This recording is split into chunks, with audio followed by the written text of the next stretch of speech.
Okay, so we're going to make the caramel to go in our chocolate caramel delights. You can always take the little caramel candies, unwrap them, add a little bit of cream, melt them down. However, I actually like making my own caramel, so right now I have about 8 ounces of sugar in my bowl or in my pot, and then I've added on top of that 2 ounces of water, and I'm just going to simply take that and mix it together, getting that sugar nice and fully saturated. And I'm going to turn my heat up as high as I can without the flame licking over the side of the pot. I'm going to come back through with a clean brush and some water, and I'm going to get any sugar crystals that I splashed up onto the side of the pot down into the pot. You notice I am staying above the work with my water, as I'm just allowing the water to actually wash the crystals down. So with this small amount, it shouldn't take real long for it to cook. I'm going to just allow that to come to a boil. Quite frankly, at this point, I would have clipped the candy thermometer on here, but again, I do not have one here at the house, so I'm going to have to rely on my handy dandy thermal pin. So at this point, it's just a waiting game, waiting for the caramel to start to boil. We are not going to stir this pot anymore until we're absolutely sure that actually, I'm not going to stir it at all. I'm just going to let it come on up and boil to probably about 310 degrees. The caramel stage is 320, but I'm going to go on at 310 and make a decision on whether or not I'm going to add the cream then or not. Now, there are 2 ways to keep crystals of sugar from forming along the sides of the pan. The first is the water brush method.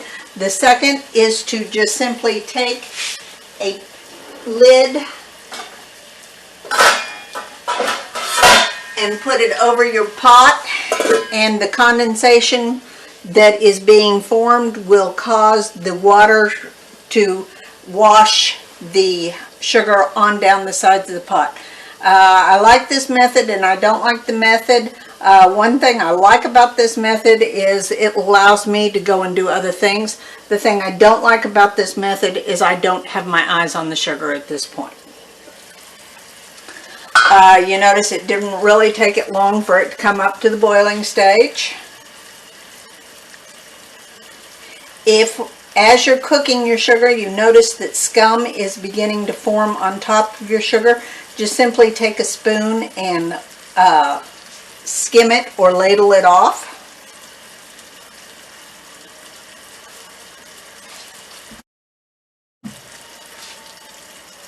As you can see, the bubbles are breaking quite quickly as the water starts to evaporate and it just becomes more and more sugar.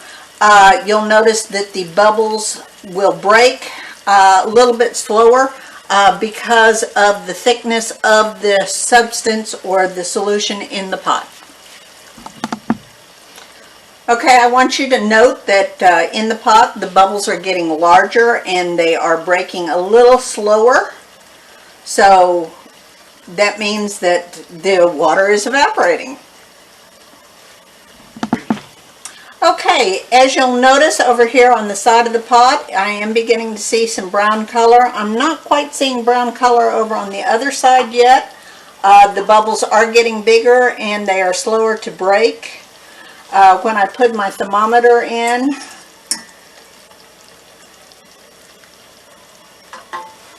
I'm beginning to think this thermometer does not work well. It is reading at 330, which is a little bit hotter than what I think it should be. I'm beginning to see the color form inside. As you can tell, the bubbles are breaking even smaller. So at this point, we are going to now start thinking seriously about adding our cream. I'm going to go on and turn the heat off because the residual sugar will continue to cook this.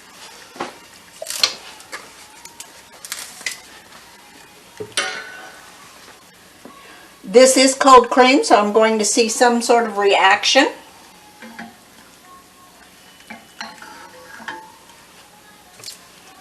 So it's going to fizzle up.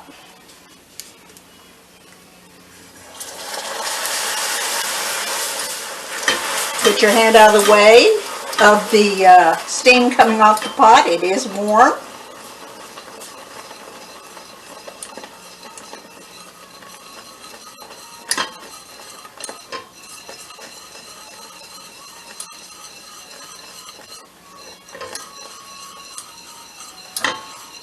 You want it to be fairly thick because we do want it to set up to the point that it will be caramel in the cookie itself. We're not making caramel sauce. However, we do not want it to be extremely hard to the tooth.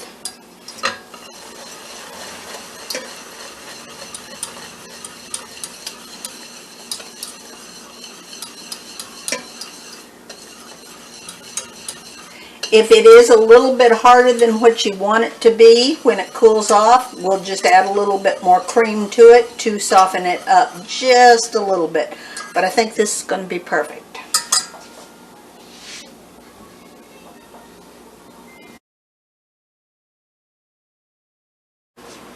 And go. Okay, we're going to do the chocolate caramel delights, and for that we've got 4 ounces of butter. The butter is straight out of the refrigerator. Well, not straight out, but so I'm going to cut it up a little bit before adding it to my bowl.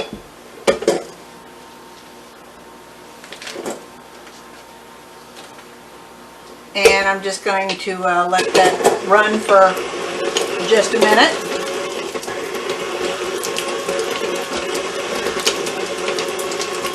So to my 4 ounces of butter, I'm going to add 5.5 ounces of sugar. And I'm creaming this together.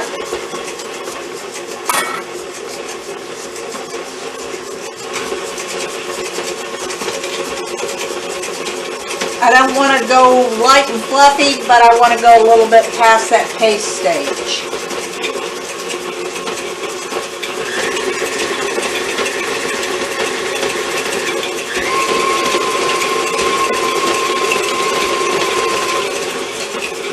So now I'm going to add 1 egg yolk. You will need to separate your egg. If you're using carton yolks, it will be 0.75 ounces.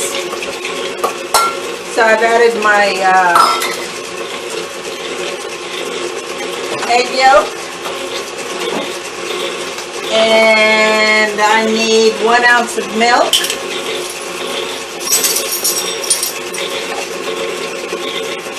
So I'm going to add 2 ounces of, or 2 tablespoons. I'm using almond milk today. And then I need a teaspoon of vanilla.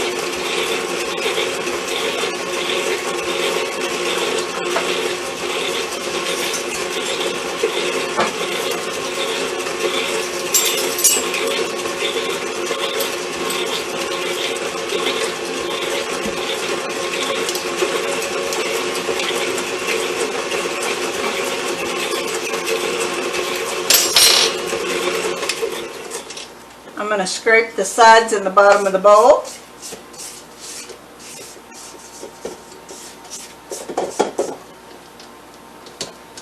Knock out everything that's in your paddle. Sometimes there's hidden lumps of butter in there.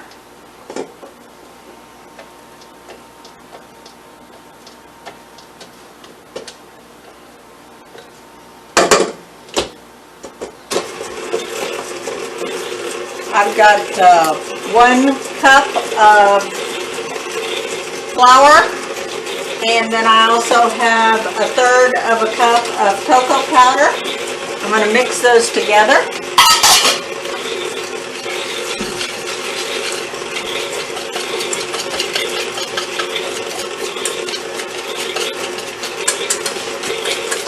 And I'm also going to add 1/4 teaspoon of salt to it. It's in there. Ah. My beautiful assistant Dana just told me it was in there. So I'm going to add it all to my mixer.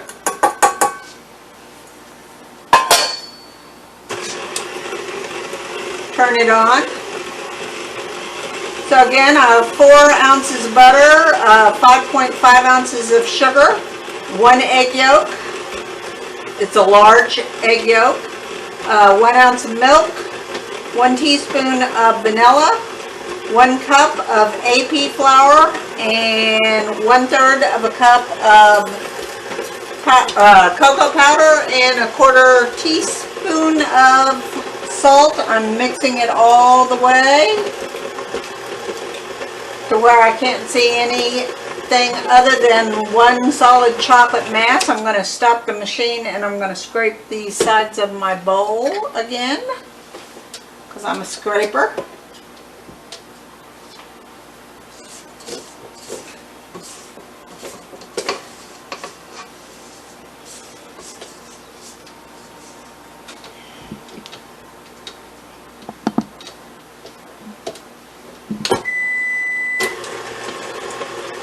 I have now preheated my oven.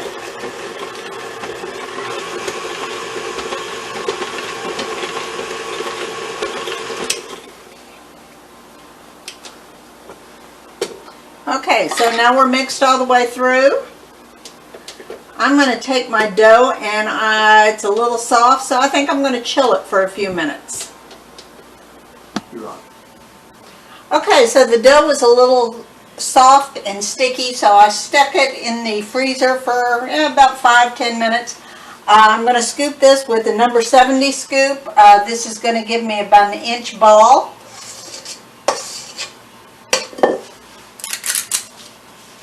And right now I'm not really worried about placement on the sheet pan, because I'm still going to have to roll these in some egg white and some pecans.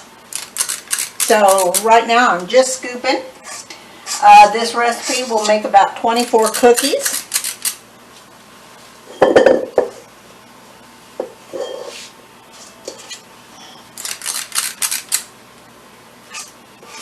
If you find your dough still is really sticking to your scoop, go on and stick it back in the freezer.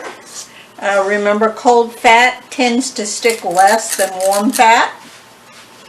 Or you can just struggle through it like I am.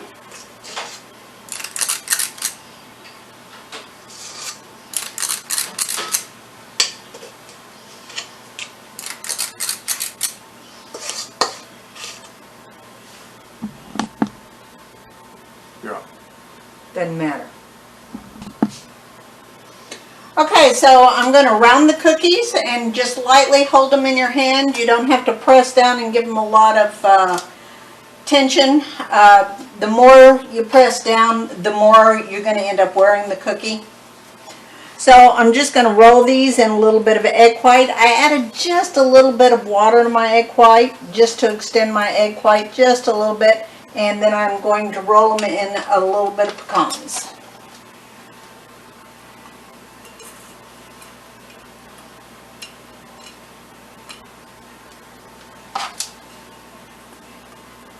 All the egg white is doing is making a little glue for the pecans to stick. Okay, so I finished rolling my cookies in the egg whites and the pecan. The recipe makes 24. However, I made 25. So I have a little bonus cookie. At this point, I like to take my 1/4 teaspoon and give it a little indentation. You're going to have to indent these cookies again after they come out of the oven, but this kind of gives you a guide of where it's going to go, because we're going to pipe a little bit of caramel in these after they're completely baked.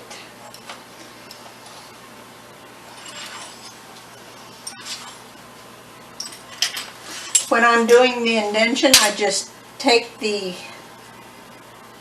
teaspoon, I press it down, and then I kind of gently hold the edges before I can pull that out just a little bit. There you go. Okay. And into the oven.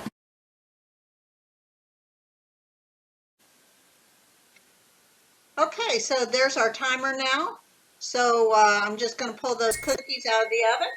They've been in the oven for approximately 11 to 12 minutes, and as you can see, the indentation has filled back in.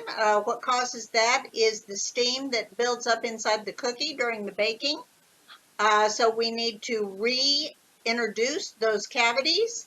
I'm just going to take my teaspoon, and I'm just going to lightly press the well back in. This will allow me to be able to fill the cavity up with the caramel and not have to worry about it flowing out.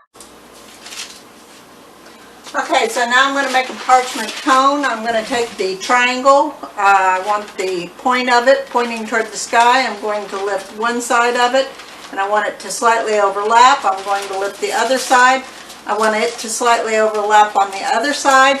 I'm basically going to make either what they refer to as the Wilton's crown or a W on top.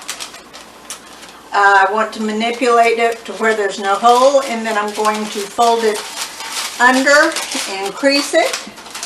I'm going to put it here in this cup to hold it while I spat the caramel out into the piping bag.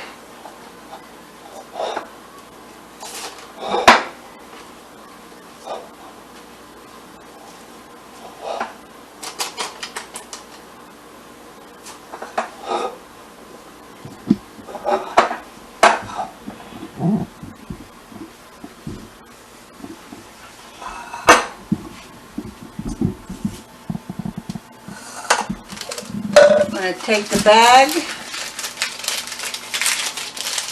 roll it up, kind of like the old toothpaste tubes. Then I'm going to take a knife out, and I'm going to cut a pretty good sized hole because the caramel is set. And then I'm going to just pipe some of the caramel there in the center.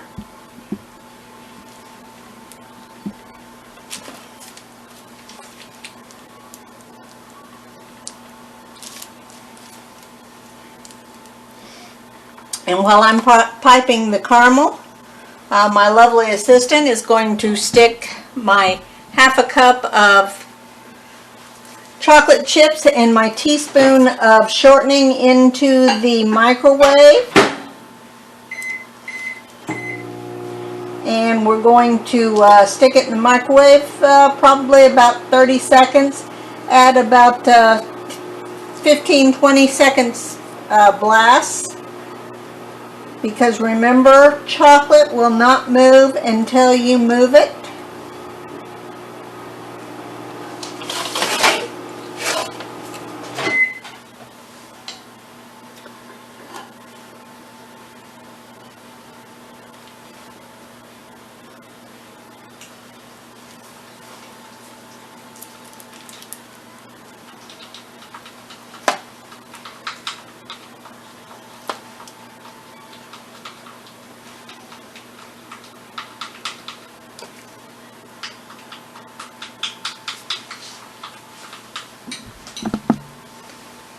Okay, my chocolate is completely melted now, and I'm going to put it into a piping bag.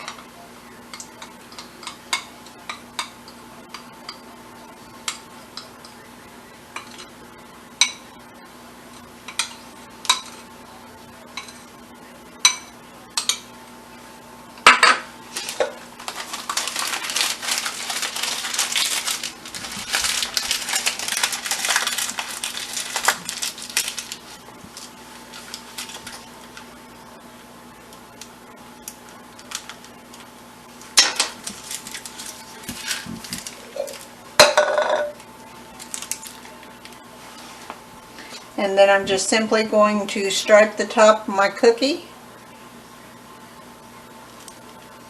with the chocolate. I will then set them in the freezer long enough for them to, the chocolate to set on top. You don't want to leave them in there too long or your caramel will start to crystallize a little bit. And then I'll pack them up.